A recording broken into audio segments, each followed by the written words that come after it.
E o pior de tudo, né, é ver as pessoas indo para esses caminhos, sendo guiado por esse tipo de pessoas, né, e a gente sabe que a probabilidade dessa pessoa se machucar, vamos dizer, eu vou usar essa palavra, né, se machucar e nunca mais querer ouvir falar de Deus é muito grande. Mas aí, do outro lado, né, também a palavra dele diz que o sangue daquele inocente será cobrado, né, da mão daquele que a conduziu, né, de todo jeito.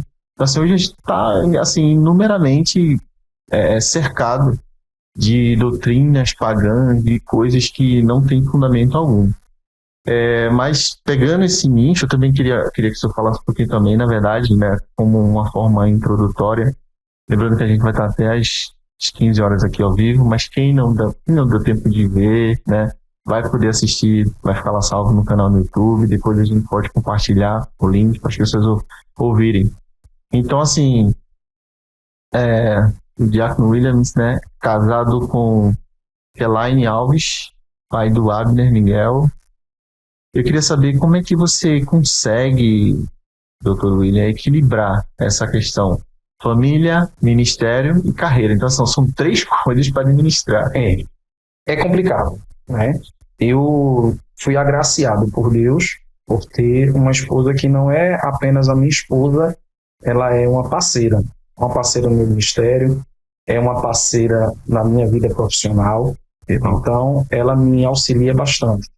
Ela, na verdade, se não fosse a ajuda dela, talvez eu não conseguisse conciliar tudo, porque realmente é difícil. E só respondendo, que eu acho que eu deixei uma primeira questão que você me perguntou, sobre a questão do advogado criminalista e cristão. Sim. Isso aí todo mundo me questiona. Exatamente. De um modo geral. Só que existem maus profissionais em todas as áreas. Tem um advogado bandido, tem um advogado que é honesto. O advogado criminalista, ele não tem o dever de defender o bandido. Ele tem o dever de defender o direito que o bandido tem. Porque o senso comum coloca todo mundo dentro de um nicho. Cometeu um crime, é bandido, prisão perpétua, joga a chave fora. Qual é o papel do advogado criminalista? O papel do advogado criminalista é ser esse para-raio. De que sentido? Para que o criminoso ele receba a pena que lhe é devida.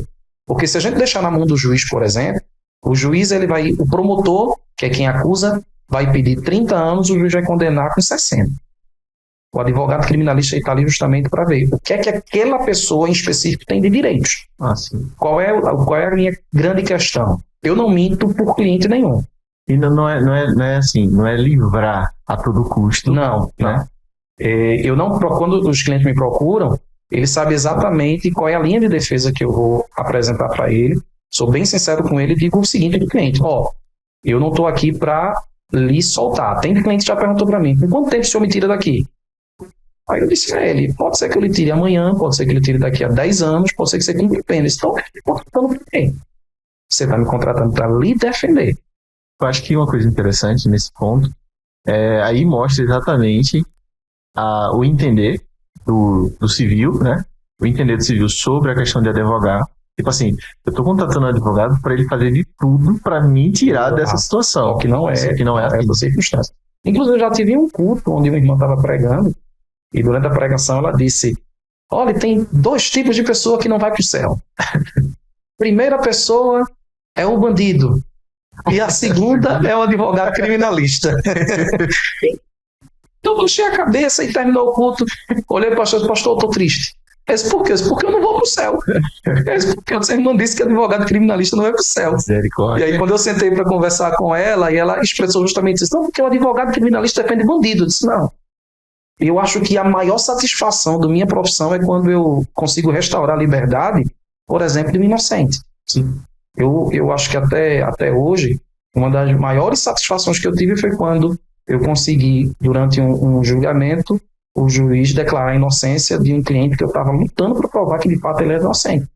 Se não tivesse o advogado criminalista, estaria condenado até hoje. Jesus foi condenado, se a gente utilizar esse parâmetro, Jesus foi condenado, tirando, claro, a soberania de Deus, a vontade de Deus, vou falar do Jesus histórico. Sim. Jesus foi condenado porque ele não teve direito a um advogado criminalista. Se Jesus tivesse um advogado criminalista, talvez a história seria diferente. E aí ia sobrar pra gente. Exatamente. Glória a Deus que não tinha um advogado criminalista lá. Deus que não tinha, né? Agora é bom ter. Sendo que é interessante falar sobre, eu ia tocar justamente nesse assunto. Porque eu acho que não é a questão em si do advogado. Mas quando a gente... E aí é uma questão de pensamento, né? Por exemplo, quando a gente pensa que o ser humano, não importa, eu não estou falando se ele é estuprador, se ele é bandido, ladrão, estou falando do ser humano, né? Na religião, né? A relação entre Deus e o homem, ele diz o quê? Que vinde a mim com estádios. Exato. Ele diz, olha, não se preocupa com nada, porque depois daqui tudo já passou. Então, assim, isso é um ensinamento que ele diz. Se o próprio Deus, ele fala que ele tem o poder para advogar a nossa causa, e quando ele fala advogar a nossa causa, ele está dizendo, não importa qual seja a sua causa, você tem direito a um advogado. E eu acho que Jesus, ele é advogado criminalista.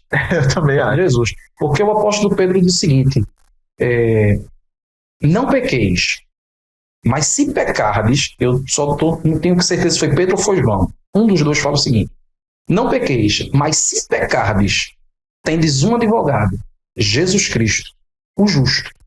Então, o evangelho, e isso é que é interessante, que o evangelho ele é tão aberto para todas as pessoas, de modo que, independente do que alguém cometeu no passado, o evangelho é poderoso para transformar. O apóstolo Paulo diz, quem roubava não rouba mais, quem mentia não mente mais, quem defraudava não defrauda mais. Por quê? Porque o evangelho transforma. É o único lugar que o camarada entra totalmente perdido e sai totalmente transformado. É no evangelho. Inclusive, eu conheci um juiz de execução penal, e conversando com ele um dia, ele disse, doutor, eu queria entender o que é que vocês crentes têm.